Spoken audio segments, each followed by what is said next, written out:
Makhluk ini pertama kali muncul di planet kita sekitar 1 miliar tahun lalu. Ia tumbuh subur di lingkungan lembab, hampir dimanapun, bisa saja ada di gudangmu saat ini juga. Kurasa kamu sudah mengira kalau kita lagi membahas kapang atau jamur.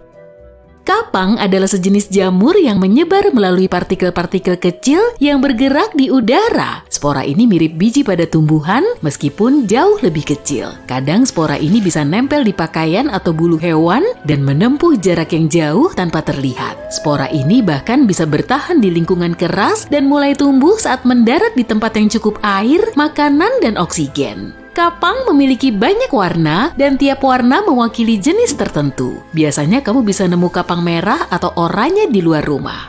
Jenis kapang pink suka hidup di kamar mandi, di residu sampo atau sabun. Kapang hitam atau hijau adalah jenis yang paling sering kamu temui di rumahmu. Nggak kayak tumbuhan yang berfotosintesis, kapang tumbuh pada materi yang bisa dicernanya. Satu spora kecil saja cukup kuat untuk membahayakan beberapa orang. Tapi di dunia ini ada lebih dari 100.000 jenis kapang yang berbeda dan gak semuanya berbahaya bagimu. Kamu baru nyadar di sandwichmu ada sesuatu yang berwarna hijau ya? Tapi yang kena cuma sebagian kecil. Jadi gimana kalau dipotong aja? Jangan, itu masih bisa beresiko loh. Titik-titik kehijauan kecil yang kamu lihat memang ada di permukaan roti dan kamu bisa melihatnya dengan mata telanjang.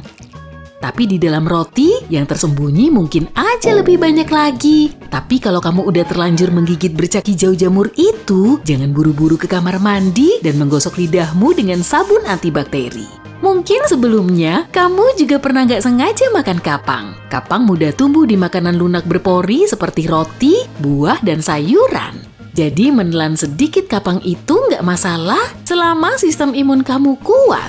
Kamu akan mencernanya seperti makanan biasa, dan kalau kamu merasa mual sehabis menelannya, kemungkinan besar itu karena rasa kapang yang aneh, bukan karena ada zat berbahaya yang menyebar ke seluruh tubuhmu.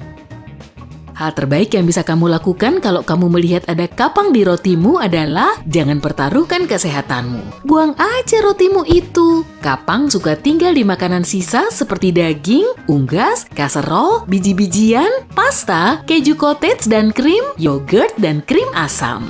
Kapang lebih mudah menembus makanan lunak, jadi ia juga suka buah-buahan dan sayuran seperti stroberi, persik, dan tomat. Selai dan jeli juga sasaran empuk lain bagi jamur ini karena ia senang berkembang di makanan manis dan bergula. Ya ampun!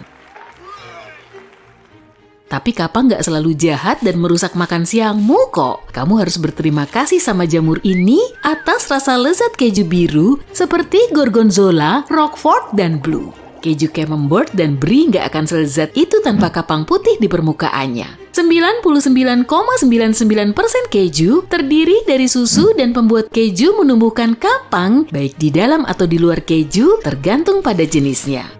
Tapi kalau kamu nemu jamur di keju yang harusnya nggak mengandung jamur seperti keju cheddar, parmesan, atau swiss, artinya jamur yang ditambahkan ke keju untuk memberi cita rasa sudah terkena oksigen. Kapang ini juga mulai bereproduksi serta memecah lemak dan protein tanpa kendali. Bagian yang terkena jamur harus kamu potong pakai pisau dengan hati-hati, jangan sampai tersentuh ya. Sisa kejunya tetap bisa kamu makan kok. Kecap nggak mungkin bisa diproduksi tanpa kedelai yang difermentasi. Dan ini terjadi berkat jamur jenis tertentu. Penggemar salami harus berterima kasih pada jamur untuk rasa unik yang diberikannya pada daging dan mencegah daging mengering terlalu cepat. Jamur juga sudah menyelamatkan jutaan nyawa loh. Jamur penicillium membantu membuat terobosan dalam ilmu kesehatan karena bisa menghasilkan penisilin yang terkenal itu secara alami. Penisilin ditemukan tanpa sengaja oleh peneliti Alexander Fleming di tahun 1928.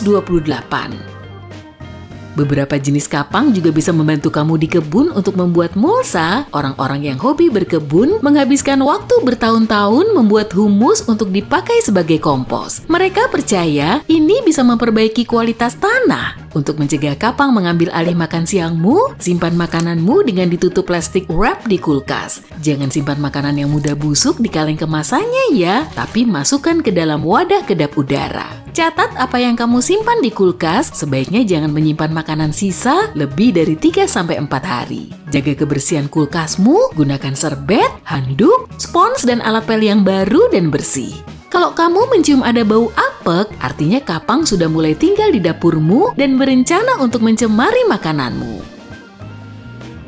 Tapi gimana kalau kapang menyebar di area lembab dalam rumahmu? Mungkin kamu gak akan segera melihat konsekuensinya terhadap kesehatanmu, tapi mungkin akan muncul dalam jangka panjang. Saat kapang tumbuh, spora dan fragmen-fragmennya bisa menghasilkan zat yang mengiritasi di udara dalam rumahmu. Tergantung pada sensitivitasmu, kamu akan merasa bernapas jadi lebih sulit. Dan karena kapang akan berangsur memecah mineral di rumahmu, akan ada lebih banyak debu dan partikel lain di udara. Saat mencoba menyingkirkan kapang jahat di rumahmu, mungkin kamu nggak sengaja menyentuhnya tanpa perlindungan. Jamur ini nggak akan membahayakan nyawamu, tapi jangan sampai dia tetap nempel di tanganmu ya. Pertama, bersihkan tanganmu memakai sabun antibakteri secara menyeluruh. Bersihkan sela-sela jari dan punggung tanganmu, gosok juga bagian bawah kukumu. Kalau sporanya nggak bisa kamu jangkau, gunakan tusuk gigi, lalu bersihkan tangan dengan sanitizer kuat. Langkah terakhir, bilas tanganmu dengan sabun cair di air mengalir. Sekali lagi, jangan lewatkan area di sela-sela jari dan bawah kukumu. Jangan sentuh wajahmu sampai tanganmu benar-benar bersih ya. Kamu nggak mau kan menghirup spora kapang tanpa sengaja? Pakaian yang kamu pakai saat bersinggungan dengan kapang harus segera dilepas dan dicuci. Mustahil deh kalau mau bikin rumahmu bebas kapang, tapi kamu bisa bikin rumahmu jadi kebal terhadap penyusup jahat itu. Periksa rumah dan cari area bermasalah, bisa jadi genangan air di gudang, noda air di langit-langit, atau jendela yang selalu lembab. Atasi masalah itu dan pasang ventilasi yang bagus di rumah. Unit AC dan dehumidifier akan membantu. Buka jendela saat memasak atau mandi agar uap lembab bisa keluar dan pastikan talang atapmu dibersihkan dan diperbaiki secara teratur. Beli alat pengukur kelembapan dan awasi kelembapan di dalam rumah. Idealnya, kelembapan harus di antara 30-60%. Selalu singkirkan pakaian basah dari mesin cuci, kecuali kalau kamu mau berbagi pakaian dengan jamur. Hal terbaik yang bisa kamu lakukan adalah menjemurnya di udara segar di luar dan tunggu sampai benar-benar kering sebelum dimasukkan lemari pakaian. Sekali-sekali, kosongkan dan angin-anginkan laci dan lemari pakaian yang jarang kamu buka. Jangan tinggalkan lantai dan dinding kamar mandi dalam keadaan basah setelah kamu mandi. Bersihkan rumahmu secara teratur, maka kapang jahat gak akan punya peluang hidup. Tanah lembab dalam pot tanaman hiasmu adalah impian para jamur. Supaya tetap aman, jangan menyiram kebanyakan dan pastikan udara segar memasuki ruangan tempat tanaman hiasmu berada. Kalau kamu melihat ada jamur yang mulai tumbuh di tanamanmu, campur 2 sendok makan cuka putih dan sedikit air dalam botol semprot, aplikasikan pada tanaman. Kamu juga bisa melakukan hal yang sama dengan sesendok makan soda kue. Ada mitos umum bahwa pemutih bisa membantu menyingkirkan kapang, tapi kenyataannya ini cuma membantu menghilangkan jamur yang kelihatan. Sporanya akan bertahan dan terus menyebar. Tergantung pekerjaanmu ya, kamu mungkin juga bakal nemu kapang di tempat kerja, tempat-tempat dengan ventilasi buruk, rumah kaca, pertanian, dan bahkan toko-toko buku serta perpustakaan termasuk zona yang berisiko. Kertas mengandung selulosa dan ini sumber makanan sempurna bagi kapang jenis tertentu. Buku-buku lama yang sudah disimpan di ruangan lembab selama bertahun-tahun bisa menyembunyikan jutaan spora kapang. Aturan untuk melindungi diri di tempat kerja hampir sama dengan di rumahmu. Bersihkan secara teratur, keringkan permukaan lembab, dan jika memungkinkan, pakai sarung tangan pelindung kalau kamu harus bersinggungan dengan kapang.